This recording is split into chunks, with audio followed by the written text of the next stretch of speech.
Welcome to Lucretius Today. This is a podcast dedicated to the poet Lucretius, who wrote On the Nature of Things, the only complete presentation of Epicurean philosophy left to us from the ancient world. Each week we'll walk you through the Epicurean texts and we'll discuss how Epicurean philosophy can apply to you today. If you find the Epicurean worldview attractive, we invite you to join us in the study of Epicurus at EpicureanFriends.com, where you'll find a discussion thread for each of our podcast episodes and many other topics. We're now in the middle of a series of podcasts intended to provide a general overview of Epicurean philosophy based on the organizational structure employed by Norman DeWitt in his book, Epicurus and His Philosophy. Now let's join the discussion. Welcome to episode 167 of Lucretius Today. This week we're continuing in chapter 9 on the new physics. This week we're going into motion and some aspects of motion that are involved with the atom. And once again, as we start the episode, it's a good idea to repeat that we are not attempting to become particle physicists. We're not just curious for the sake of curiosity as to how atoms work. The Epicurean viewpoint was that you're always looking for knowledge, not for the sake of knowledge itself, but for the pleasure or avoidance of pain that comes from understanding the way things are. And it's with that attitude that we continue into some of the details of how atoms work, which may appear to be on the surface kind of dry to some people, but once again, in a world in which there's much conflict of opinion and conflict of perspective on whether the universe operates supernaturally, whether it's even possible for us to affect our future because of determinism, whether there's a possibility of life after death, the answers to those questions derive from your viewpoint about the nature of things and how things are constructed, whether they're constructed naturally or whether there is a supernatural component behind it. And one aspect I should mention at the very beginning, I think part of what is important when Epicurus goes into the details of the nature of the atoms and how they move around, is you're continuing to look at this question of motion is something that we observe that atoms do, but where does it come from? There's a lot of discussion in Epicurus about weight and falling of atoms and so forth. But again, there's this question of what set the atoms in motion, or is it even appropriate to ask the question of, quote, in the first place, unquote, what set the atoms in motion? Because it's a perspective of Epicurus that there is no, quote, in the first place, that the atoms and motion through the void are eternal, and they themselves do not have their own cause behind them. Any comment on that, Joshua or Martin? What are the philosophical implications of whether motion itself has a cause? The implications as to whether motion has a cause or not, it just radiates throughout the whole system. It's like Epicurus' claim that atoms are constantly in motion. Lucretius says elsewhere that if the seeds of things could be destroyed, then pretty soon we'd have nothing at all. Everything would be destroyed and there'd be nothing left. It's kind of like that with motion. If atoms didn't have a constant rate of motion, then pretty soon they would all just come to a stop and nothing would ever happen again. So what drives motion and whether it has a cause, whether it constantly needs a cause to keep moving is an interesting question. My understanding is that Aristotle had this idea based on what he observed on Earth, because of course on Earth we have frictional forces. If you throw a ball, it'll go at a certain rate of speed, but then it'll slow down and then it'll hit the ground and then it'll roll for a bit, but it'll come to a stop eventually. And there seems to have been this idea in the ancient world. And of course, Aristotle thought that nature abhorred a vacuum. There seems to have been this idea among some people in the ancient world that everything was like that. Everything would just go for a bit and then stop, unless there was a constantly sustained force to drive it on. And Epicurus, I think, is saying that we don't need a constant force. You don't need the intervention of some god to sustain the clockwork of the universe. You just need constant motion. Seems to get around this problem. In terms of constancy, I have been inconstant here in the way I opened the podcast by discussing the problem of cause, which is the last thing in this chapter instead of the first thing. But the reason I did that is because, again, we always want to relate what we're doing back to the practical ramifications of it. And when you talk about Aristotle, he came back with this prime mover as his explanation of a first cause. And this prime mover contention ends up being very close to what you would identify as a divine being, as a supernatural force. One of the key issues seems to be, is there a requirement that there had to be something supernatural at a beginning to set everything in motion or not? If you don't deal with that issue, if you think that it's necessary that whatever we see today was initiated by some higher force, then you're going to constantly be impelled back to this supernatural viewpoint. And that's one of the reasons why Epicurus was so concerned about.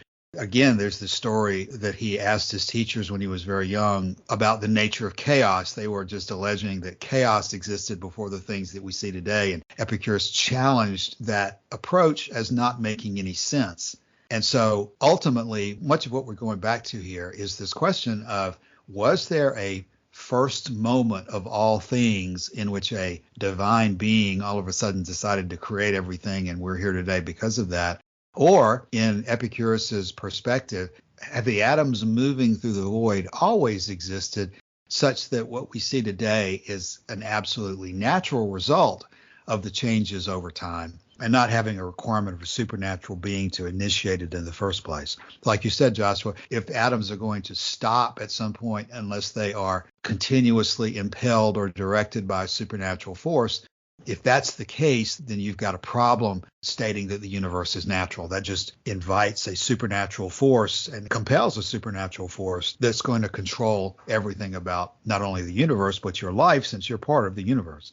Right. And Virgil picked up on some of the implications of the physics here when he said, in reference to Epicurus and particularly Lucretius, "Happy is he who is able to know the causes of things and who trampled beneath his feet all fears, inexorable fate, and the din of the devouring underworld."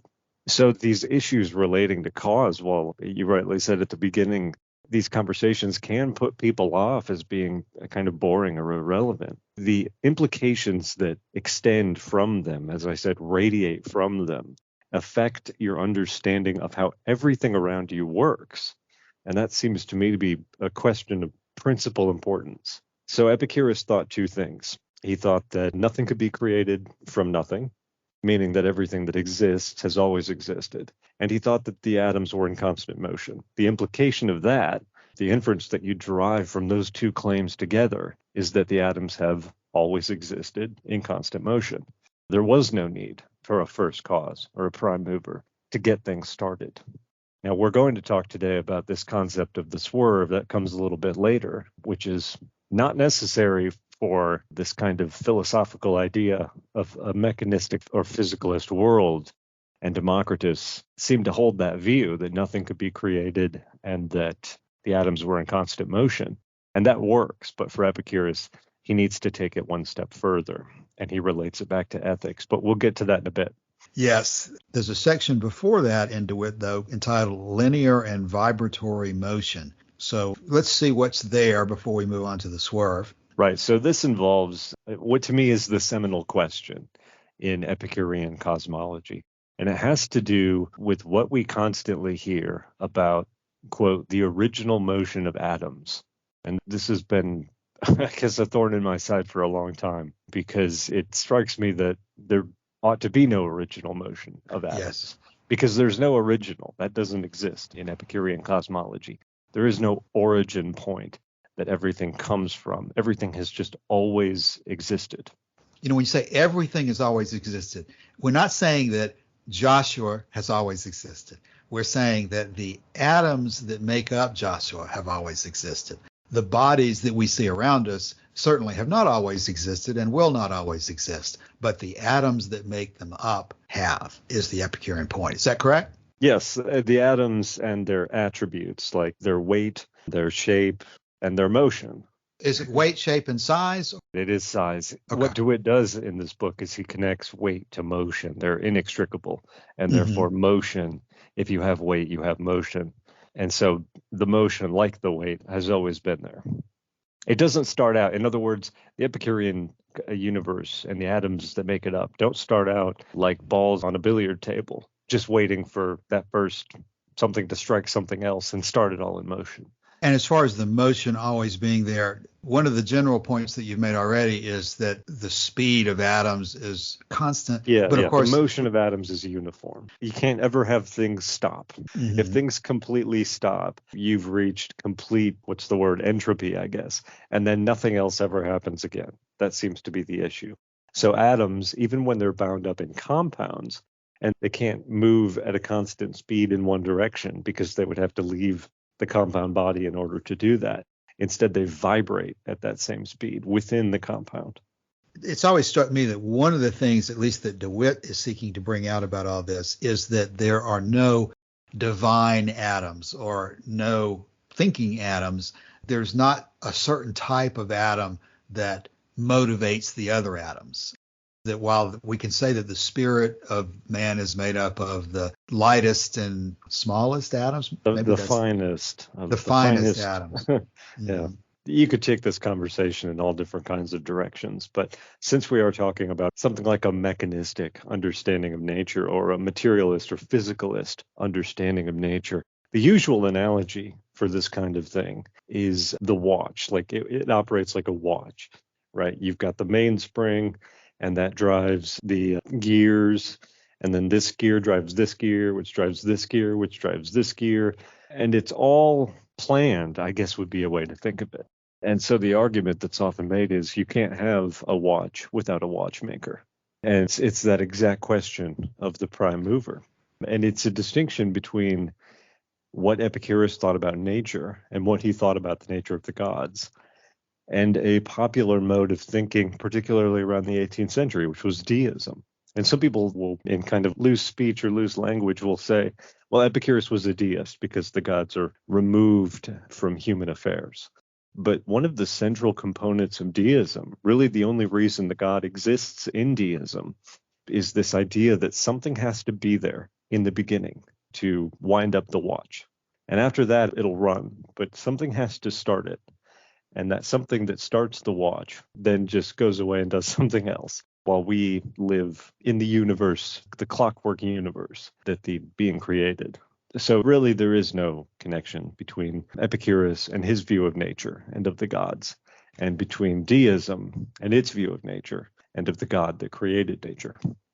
Right. Joshua, when I was reading long before I got more interested in Epicurus, I was reading a lot of the deist material. And it was interesting to me. Of course, Thomas Paine and his Age of Reason was a tremendously influential book on my thinking.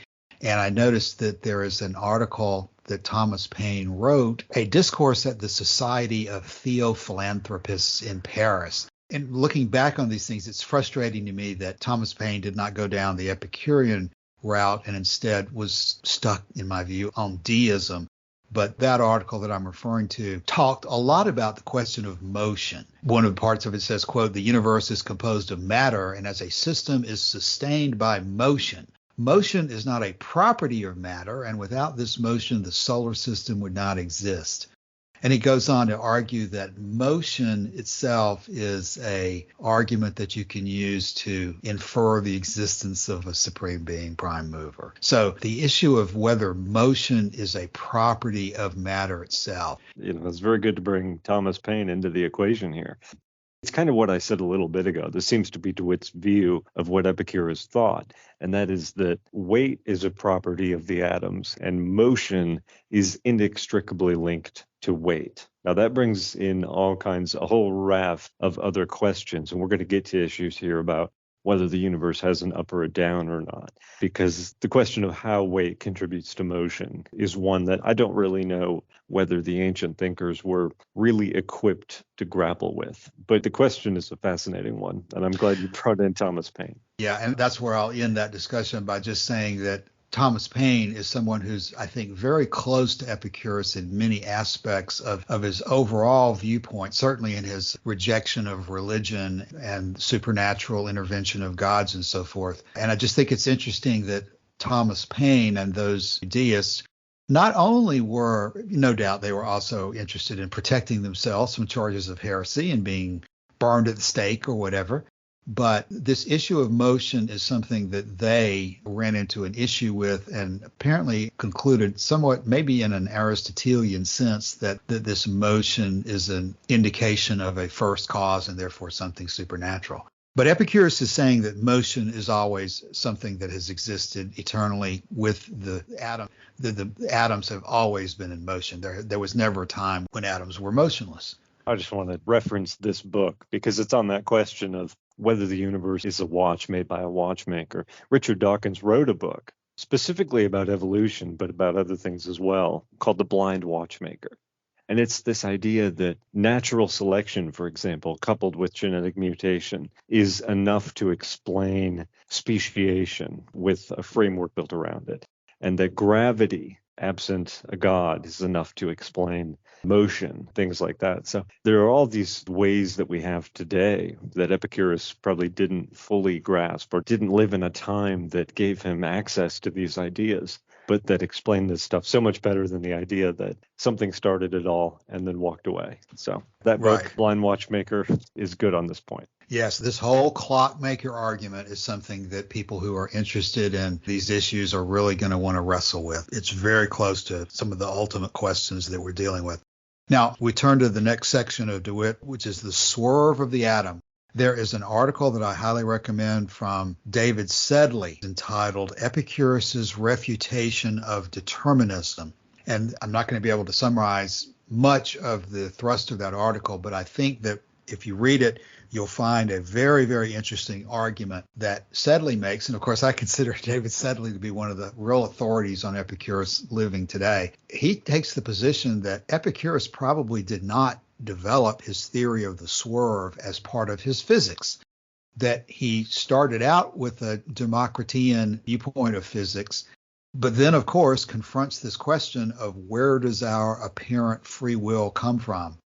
And from Sedley's point of view, the argument for the existence of a swerve is a deductive conclusion based on the observation that higher animals have a certain degree of free will.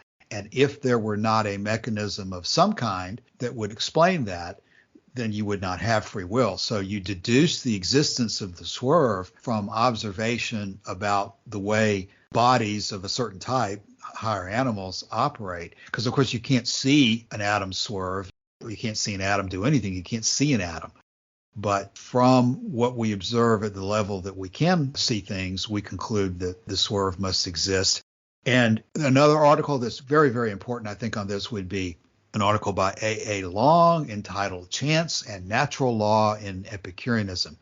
And it also goes into this question of the swerve and another very important aspect of it. It's an interesting question that if atoms are swerving, why is everything not totally unpredictable all the time? And Long constructs an argument that what Lucretius says about the swerve, which is our only record of it in, I think it's book 2 of the poem, is that the swerve is happening at no fixed time and no fixed place, but it's also an incredibly slight deviation, with the implication that this deviation is hardly even observable. It's the most minimal possible.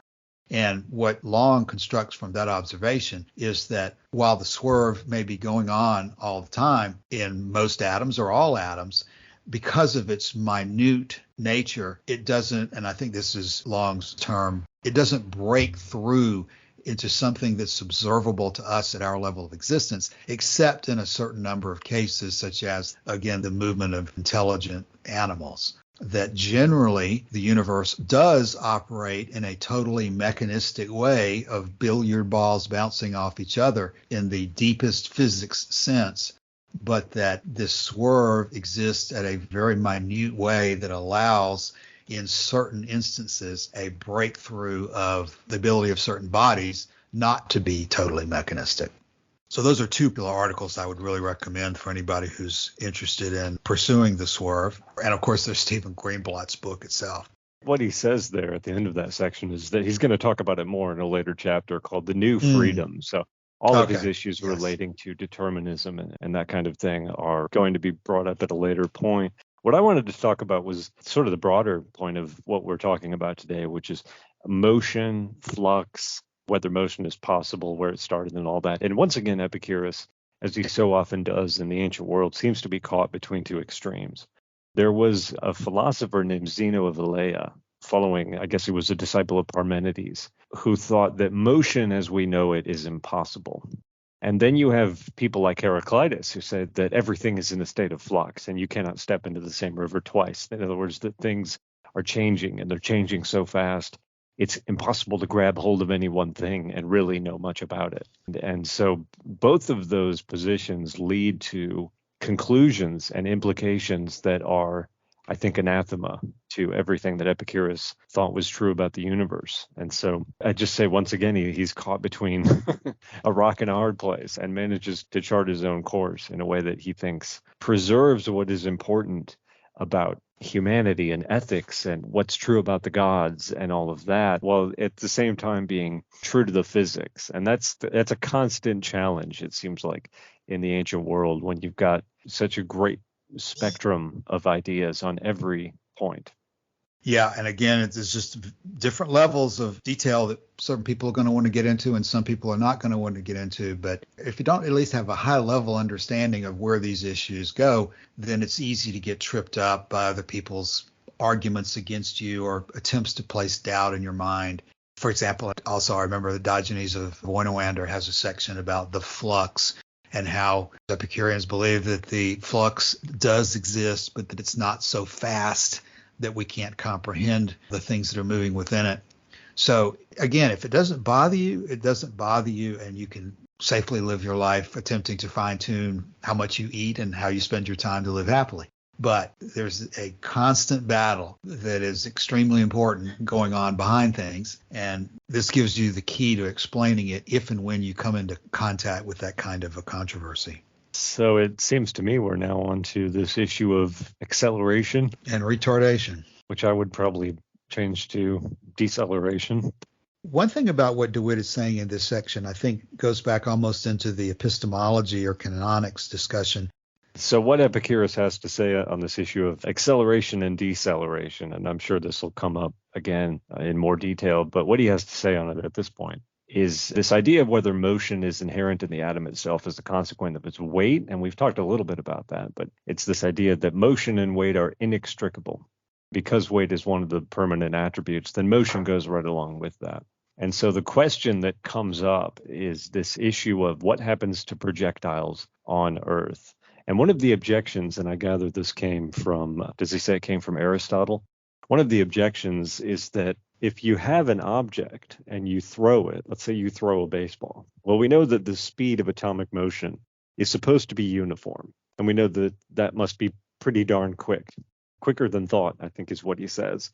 But if you throw a baseball and you throw it relatively slowly, doesn't that sort of imply that all of the atoms that are in the baseball are moving as slow as the baseball? It seems rather obvious. This is the objection that was brought to Epicurus and to later Epicureans.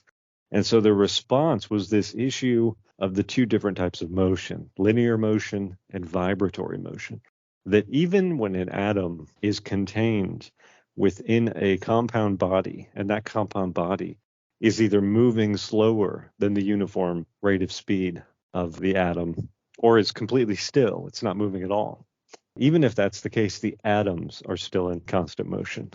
Yes, that makes sense. It's an obvious objection of somebody who, when you hear that atoms are in motion, you look at a mountain or a tree. That tree's not moving. That mountain's not moving. And you have to have an explanation for the fact that the atoms that compose the mountain or the tree are what we're talking about. Just because we can see the configuration at a particular moment does not mean that the atoms themselves, which create the configuration, are not in motion. I had a conversation at one point with someone who thought that the world was flat. And there's, I guess, a small but nevertheless somewhat significant number of people who still hold this to be true. And they don't think that gravity exists as a force in nature. They think it's just made up, isn't it? That people are trying to derive this. And there's no foundation for it. Now, that's not true, of course. But what they substitute in place of gravity to explain some of its effects, there are, I guess, two different things, and one of them works and one of them doesn't. So you can simulate gravity on Earth by positing that the Earth, which is flat, of course, is accelerating upwards at a constant rate of speed. That would seem to explain a lot of what appears to be gravity, right? Because when you drop something, it falls to the floor. But if it's in fact the Earth that's accelerating upwards toward the ball, that would make a difference. The other thing that they use to explain this is buoyancy. And this is a totally muddled thinking, in my view. The idea that there's no need for gravity because heavy objects fall downward and lighter objects rise. And the cause of this is buoyancy. Well, buoyancy, of course, is reliant on gravity. You can't have buoyancy without gravity because you can't have heavier objects falling without gravity, it seems to me. But what it caused me to do in that moment, I asked this person, well, why do heavier objects in this problem of buoyancy, why is it that heavier objects fall down? And they made some snide reply. And I said, no, seriously, what is it about down? What is so special about that direction in particular that that's the direction heavier objects go to in absence of gravity? What is it that's so special about up that that's where lighter objects rise to? And they, of course, had no answer. There is no answer because it doesn't make sense to talk about it in these terms. And that's really the whole point of this subsection of the chapter is trying to get a hold of ideas like up and down in an infinite universe. And so what DeWitt says here is that Epicurus, in much of what he's doing, is trying to immunize the minds of his disciples against certain views propounded by Plato and Aristotle in criticism of Democritus. So he's defending certain aspects of the Democritean universe. So this would trace us back to Carl Sagan's discussion in that episode of Cosmos we've been talking about, how Democritus and perhaps Leucippus, but Democritus primarily, had been the exponents of atomism and were moving things forward, and that Plato and Aristotle represented a regression, actually a loss of the understanding that the Democritean atomic theory had provided, that both Plato and Aristotle were after Democritus and had spent a lot of time criticizing his atomic theory. So what I'm reading here is that apparently Diogenes Laertius suggested that Plato wished to burn all the writings of Democritus that he could collect. That doesn't come from Plato himself. That's Diogenes Laertius. And we talked with David Glidden about some of the issues with relying too much on Diogenes Laertius. But in the ancient world, there was thought to be some antipathy there. Okay, and so if that comes from Diogenes Laertius, even though we have to be careful, it seems pretty clear that both Plato and Aristotle had been criticizing Democritus, and what Epicurus was then faced with the need to do would be to rehabilitate the Democritean perspective. Or certain aspects of it, yeah. Except for the hard determinism, perhaps. So this stuff is so weird to talk about. And what seems to be at the center of this conversation is this. If you assume that the universe is infinite, as Epicurus does, if you assume that the universe has no center, as Epicurus does, if some of these other philosophers thought that the earth was the center of the universe, and so downward is anything that points toward the center of the universe, and upward is anything that points away from it. And that makes it consistent within their claim. Their claim doesn't make a whole lot of sense, but it's consistent within their claim. So Epicurus is now in the position of having to explain up and down and the motion of the atoms in relation to up and down in a universe that is infinite, that has no center, that has no beginning and has no end. And it's a really odd and difficult thing to talk about. And Lucretius has a passage. I mentioned the idea that the earth is flat. Some people read Lucretius and come away with the conclusion that Lucretius thought the earth was flat. DeWitt seems to say that there is no opinion about the shape of the earth in Lucretius, but that there needs to be some place on the body for human beings to stand, seems to be the issue. And it's unclear from the text whether that means that all of them are standing on top of each world or how that all works. So I think we've discussed that before, that there's the implication in Lucretius that if people lived on the other side of the world, they might fall off. Because, of course, Epicurus and Lucretius were committed to the idea that there was no center to the universe, and that especially that the center of the universe was not the center of the earth. And so from that perspective, presumably you could, if everything is falling downward, but the earth is not at the center, because there is no center, then you could conceivably have a problem with falling off if you're on the other side, which is one of those issues we talk about in terms of, okay, that's not what we think today, and that we would conclude that to be laughably wrong. But which is the greater error, to think that you could fall off the other side of the earth, or to think that everything in the universe is focused on the core of the earth itself? And to me, which I always worry about these religious objections and so forth, If I thought that everything in the universe was revolving around the earth, I would have a hard time believing that there's not something special in a religious sense even about the earth. That would to me lead to that the earth was created by someone with special intent as to humanity and to the earth. And of course, that's not what we believe to be the case through science today or through the Epicurean theory. But if you do believe that we're the center of everything, it is easy to draw damaging analogies psychologically from such an error. It would be nice if they had understood that each planet has gravity and you're not going to fall off the other side of the earth if you're on the other side. But it doesn't lead, in my mind anyway, to the type of religious and psychological problems that would occur if you believe that the earth was itself the center of the universe. You said something a little bit ago, like it's laughable today to think that you could fall off of the face of the earth. There's a sort of thought experiment in which it's not all that laughable. When you're, for example, if you're an astronaut and you're on a spaceship, it becomes really important to be tethered to that spaceship, because if you're not tied down, you really will, at the slightest provocation, just float off into space. And the reason is that the spaceship, while it, all mass has a gravitational force, I think, Martin, correct me if I'm wrong, but the spaceship doesn't have a strong enough gravitational pull to pull your body back to it.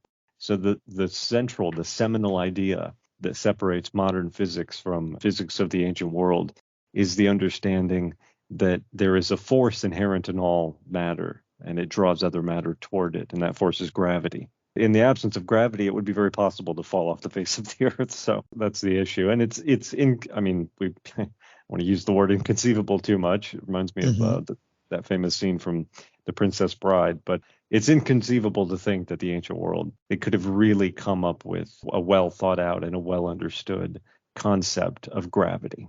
Any comment, Martin? Yeah, without gravity, we wouldn't really fall off Earth, but we would slowly drift away. There was a recent film that I didn't see, but I remember it created quite a stir. It was supposed to be very good, but it was set in space. And there was this astronaut, I think she was a woman, and she started floating away from the ship. And so in a split-second decision, she cut her oxygen hose or something and used the propulsion of the oxygen flowing out of the hose to push herself back to the ship. I'm probably not remembering that correctly, but it's so you're, that's the whole idea is you're floating away, but once you float to a certain point, you might as well have fallen off because there's no going back, absent some contravening force. If you have a knife, you can either throw the knife so that you accelerate it back by the preservation of the momentum, or you cut off a limb and throw the limb away. As a potential way of getting back to your spaceship, if you've got something in your hand, you can throw it in the opposite direction? Yes. It's the same idea as releasing the oxygen. It's the same thing.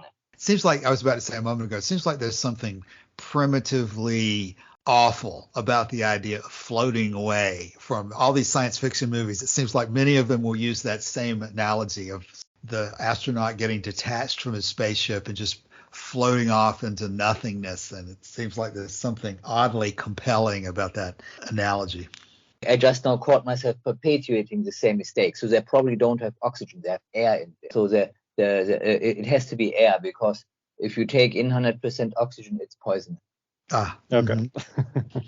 Like I said, I haven't actually seen this movie. I'm just reporting what I hear at secondhand, which is usually a mistake. It seems to me that this idea of floating away on an endless plane of nothingness is probably a nightmare that's very old, considering how long we've been a seafaring species. But yes, I think we're like floating away from a ship. Well, there is this problem. A surface reading of the Epicurean text seems to suggest that the quote-unquote original motion of the atoms was straight downward owing to their weight in perpendicular lines, and that the swerve was needed to get the billiard ball motion knocking off of each other. DeWitt seems to take a critical view of that understanding. It's almost as if this original motion of the atoms is more of a thought experiment than anything. There is no original motion of the atoms because there's no origin point in space or time. But he seems to suggest that this was a useful conceit to help explain why the swerve was necessary. But Cassius, you've read the articles, which I have not, which is that David Sedley article and the A.A. Long article.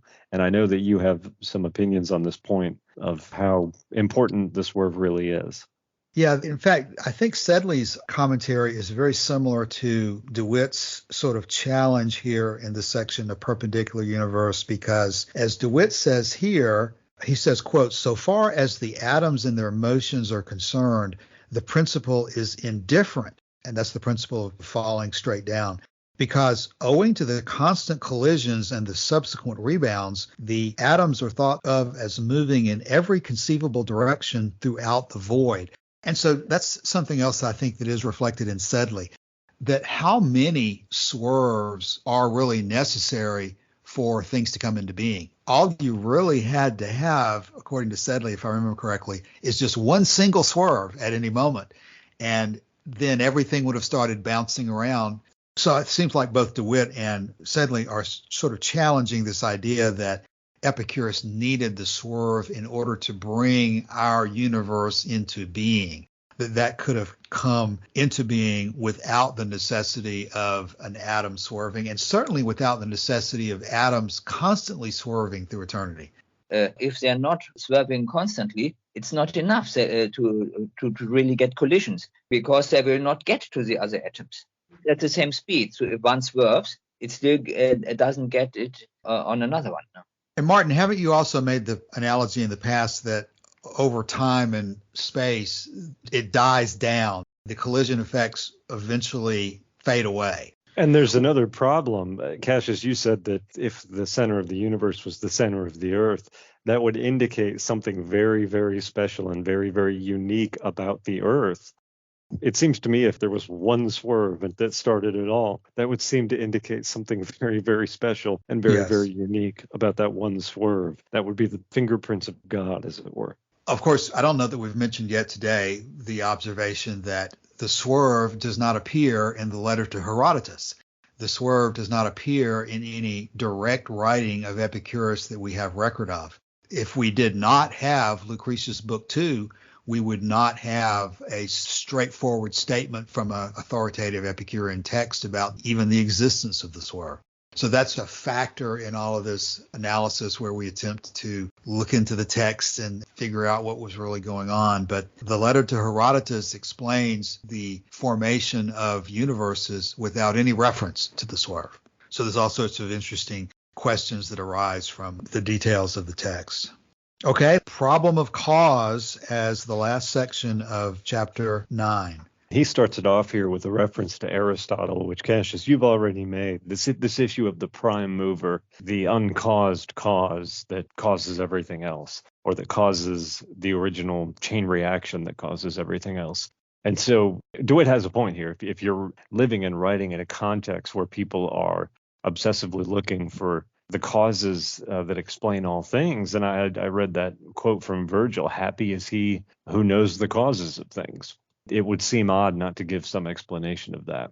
He mentions here that it was a topic unsuitable for beginners. This is something that DeWitt always goes into, and I never really know what the foundation of all this stuff is. But it seems to me it's sort of an analogy with what you have today with different apologetic Christian writers who will attempt to reconcile reason and religion and come up with so-called reasonable arguments for God. This is what Aristotle was doing ultimately, is if you deduce from your physics that there had to be a prime mover, an uncaused cause, then it's very easy and simple to designate that phenomena as God. And so in a philosophy that attempts to respond to that and to say that everything is natural and does not arise from some intelligent original source, then you have to come up with an alternate explanation. And that's what we're doing through atomism and the formation of universes totally naturally through the operation of the eternal atoms. And I think this paragraph is worth reading. He says, the first cause is manifestly weight, which causes the downward motion of the atoms. It is equally manifest that the second cause is the blows arising from the clash of atoms, which are the cause of all opposite and oblique motions.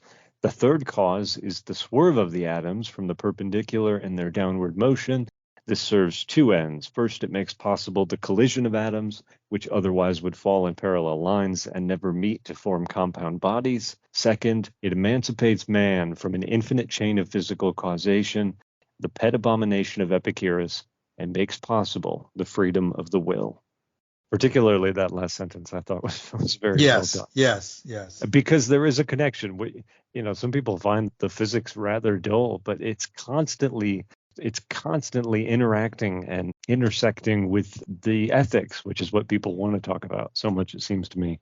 There's a lot of bleed through in every area here. And so it's always worth going back and talking about these things. To be prepared, for some reason this analogy comes to my mind.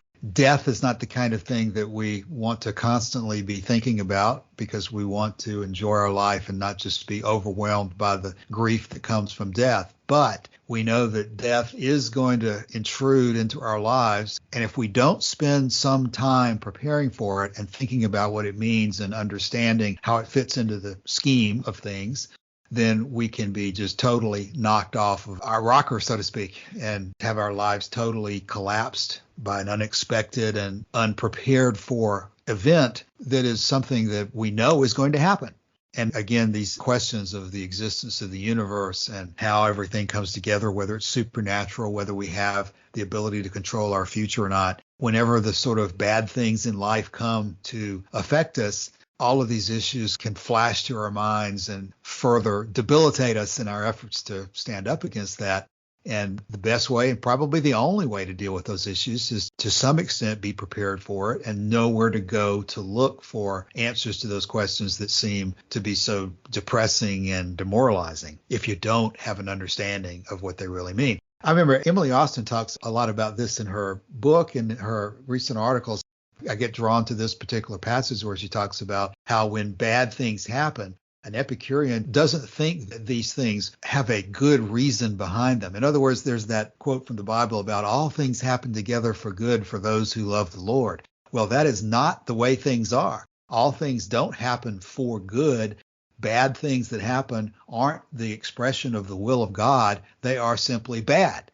And we wish to avoid them if we possibly can, and take steps to avoid them if we possibly can. But we don't have this mental construct by which we just reconcile a bad event as something that is ultimately meant for good, because it's not meant for good. It is simply a bad thing, which causes us to want to avoid it if at all possible, and causes us to take steps to protect ourselves from it to the extent that we can. And to those things that we can't protect ourselves from, such as ultimately death, we have to have an understanding, a mental understanding, an intellectual understanding of how it fits in and how we can continue living our lives pleasantly. And as we were discussing this recently too, it's a kind of a false phrasing to say as nature intended, because nature doesn't intend anything towards us, but we have evolved or created by nature in such a way that we operate successfully when we have an intellectual understanding of those things that otherwise are mysterious to us. Epicurus says it in several different ways, and Lucretius says it as well, that knowledge in itself can actually be harmful to you if you don't pursue that knowledge to a conclusion that leads you to an understanding of the way things are truly working. If you're an astronomer and you just immerse yourself in all these incredibly awesome pictures of the universe, but you then don't move forward to the understanding that these things are natural and not a manifestation of some supernatural being, then you can back yourself into the corner of being more superstitious than any tribal witch doctor. You have to go the next step of having a philosophy, as Lucretius calls it. What is it? A scheme of systematic contemplation, depending on how you translate. He says that over and over. Otherwise, you're like children in the dark who are imagining bad things to be happening. And this philosophy, even though certain aspects of it can appear to be bitter, are ultimately helpful to you because they give you this power to get past many of the tribulations of life. They're not going to get you past death. You're going to die. But even that, it will allow you to face with, dare I say, with a tranquil spirit. What he gets into here I find so interesting. Henry David Thoreau in his journal records that he read about the first 100 lines of Lucretius, but didn't read any further, which is a shame. The thing that he pulls out as being The best part of that, in his opinion, was what he called the description of Prometheus climbing the ramparts of the world and stealing fire from the gods. Now, of course, Prometheus is nowhere mentioned in Lucretius. Lucretius is in fact talking about Epicurus. But in this paragraph, very near the end of the chapter, I think we do get a glimpse of Epicurus stealing fire from the gods here, because what DeWitt says is that, as for Plato's idea that the cause of motion in the universe was the divine mind, and that the human being was endowed with a share of this mind, this is inconceivable to Epicurus. In his thinking, the human intelligence, including volition, was an accident of organic life. For him, it was quite thinkable that a purposive being should be the product of a non-purposive nature, the sole creatrix. That's what Lucretius calls nature or Venus, creatress or creatrix. So it's that idea. He goes further than Darwin in his first book, because Darwin wrote published in 1859, I think, The Origin of Species, in which he describes speciation, but he holds back the most important claim that his readers really ought to have read, but it would have completely shocked and appalled them, as the book already did shock and appall them. The idea that it wasn't just the animals that evolved from lower life forms, that it's the story of every single one of us. And it didn't come until one of his later books, The Descent of Man.